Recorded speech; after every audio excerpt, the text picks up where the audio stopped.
You know that moment in the morning when you're filling your tea kettle, you're maybe making tea or some other beverage that's going to set you on the right track for wellness during the day? Do you ever stop and think that the kettle or teapot that you could be putting water in is actually undoing all of the good that you're trying to put in place? If you're watching this, you've probably already made so many thoughtful choices for your home. Organic teas, filtered water, maybe even low VOC paints or natural fiber rugs. You're doing the work, but here's something that might surprise you. The kettle you use to boil water every single day could be quietly adding to your family's toxin load. As a certified building biology practitioner and a healthy home expert, one of the things that I have learned is that it's the small daily exposures that are consistent in your routines that are the biggest problem to your health and wellness. What your water touches as it heats up and how that material reacts under high temperatures, whether it's been designed with your health in mind or just your countertop aesthetic, these details add up. And I want you to feel confident about the choices you're making for your family and your home as far as wellness and health are concerned. Today I'm sharing why the materials matter and which ones to be cautious of, which ones I trust, and how to decide if it's time to replace what you have. Because even those small daily routine habits are ones that can actually support your health and wellness. Welcome back. I'm Amanda. I'm a building biology practitioner, certified home inspector, and a healthy home expert. I'm the owner and creator of Healthy House on the Block, where I help you create a home that supports your health and wellness, not one that slowly burdens your body down over time. We do this through removing unnecessary toxins, making habit changes, and planning for a healthier home down the road. Today, we are talking about your tea kettle. So I know this is a really small item in your kitchen, and generally it's pretty inexpensive, but the good news is you have a lot of control over this, and so you can find something that will leach zero toxins into your water and your morning or afternoon beverage.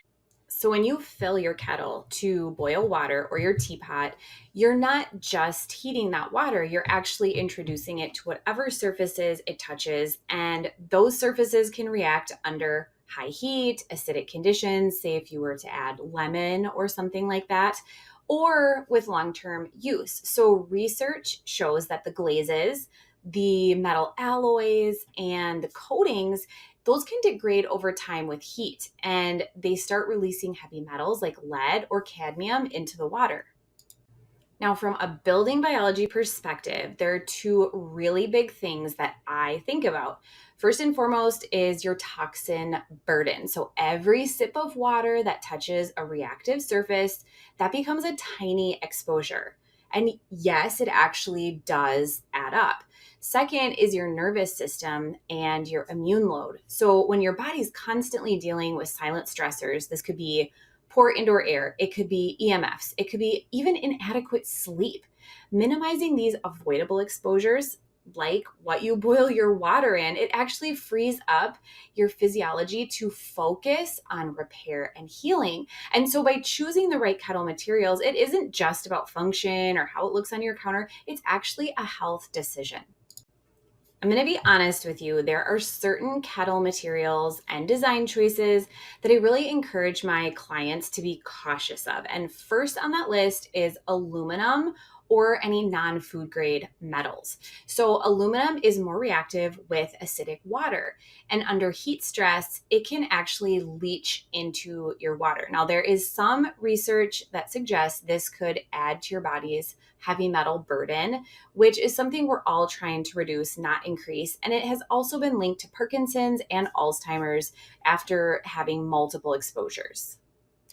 Now, I know that ceramic usually sounds very safe, it sounds very natural, but there is a catch. If the glaze is not certified lead-free or cadmium-free, it can actually pose a risk. There was one study found some ceramic foodwares leached lead and cadmium in measurable amounts. So it's not something we want to be bringing into our morning cup of coffee or our afternoon tea. And then there are some kettles, and I would say especially electric models, that include parts that touch the water that are made of plastic or plastic coated nonstick elements. So this can leach plasticizers like BPA, BPS, or phthalates when they're heated. And even if the kettle of the body is stainless steel, check what else that water is touching as it is poured out of the kettle. And those colorful finishes and those pretty exterior designs, those are often glazed or coated with layers that the manufacturer doesn't transparently disclose. So if the glaze gets damaged or the finish degrades over time, it can become an exposure risk. And I would say this is something to be very cautious of if you like antiquing or finding vintage items. And even the safest material can become unsafe if it's scratched, if it's corroded, if maybe it gets a little chipped. So damage increases surface area and reactivity. And when surfaces degrade, the potential for leaching increases. My general rule is if it's scratched, if it is chipped, it's time to get rid of it. Are you a little unsure about where you even should be starting with a healthy house? Like, what are the first steps? After 10 plus years of hands-on experience, I know what those first steps are, and I know the steps to take that won't have you spending lots of money in the beginning, but will get you excited for all of the changes and all the potential that your house has. The truth is, creating a healthy house doesn't have to be really expensive. It doesn't have to be really complicated. You just have to know the exact steps to take. Anybody can check things off a list, and that's exactly what I'm here to help you do. My free ebook is an amazing resource to help you get started on getting toxins out of your house and creating healthier habits, and also planning for the future for some of those bigger changes. Of course, there's good news. You can absolutely choose Kettle materials that are far safer and really align with your healthy home that you're creating for your family. So the first toxin-free option for a tea kettle or a teapot is glass. Glass is non-reactive. It doesn't require a glaze. It doesn't leach heavy metals. There was a recent overview that identified glass as a top pick for kettle materials because of its inert nature and durability under heat.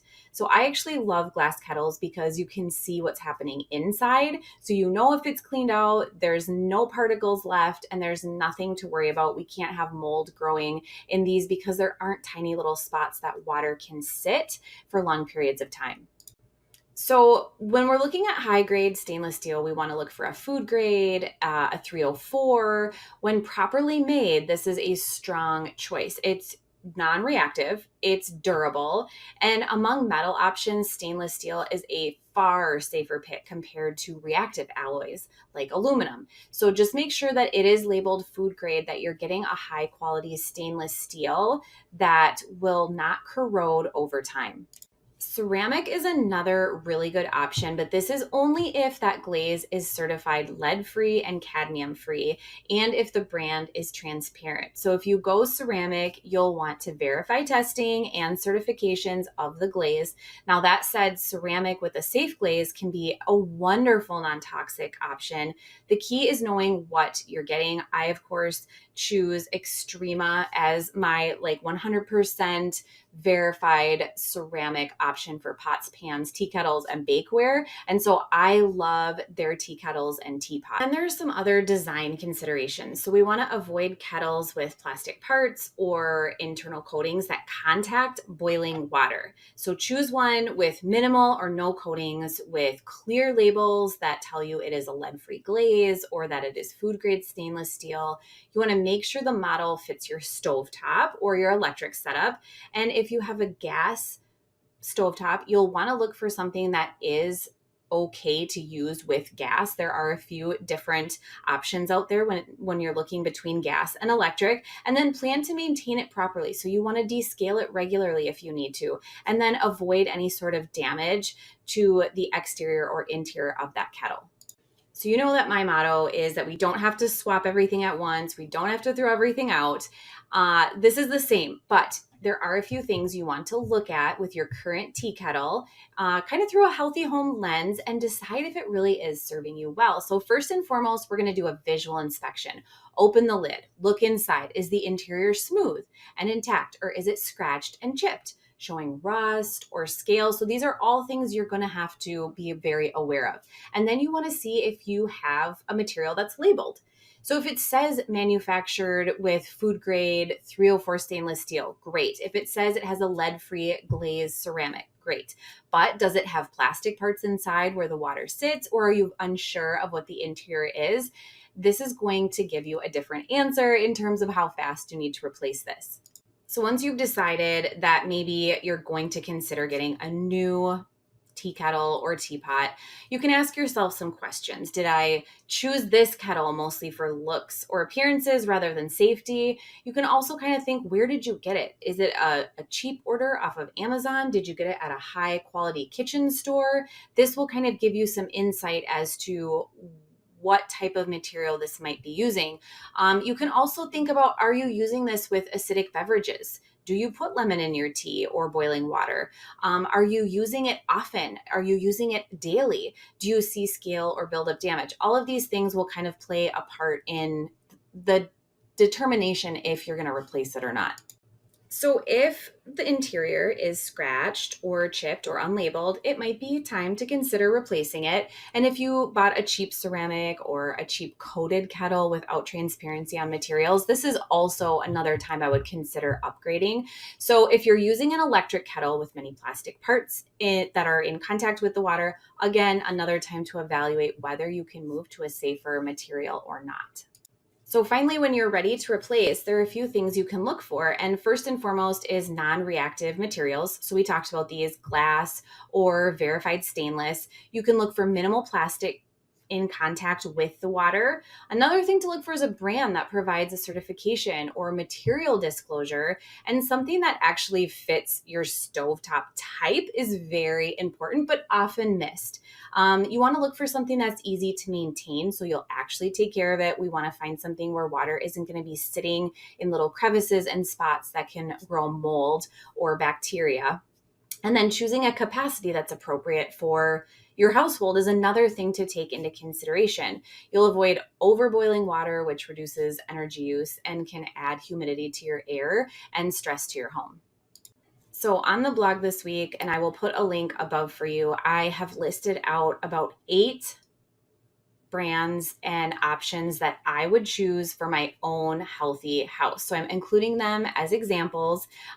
You can check and see if they will work for your setup at home, but these are all very healthy, very safe options. And before you purchase, obviously just check to make sure that nothing has changed with these products in manufacturing if you're watching this video much later than it was published, and make sure that it aligns with your healthy home standards.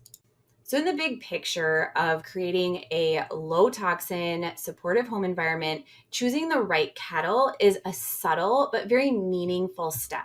It's kind of like selecting furniture without off-gassing or choosing low VOC paints.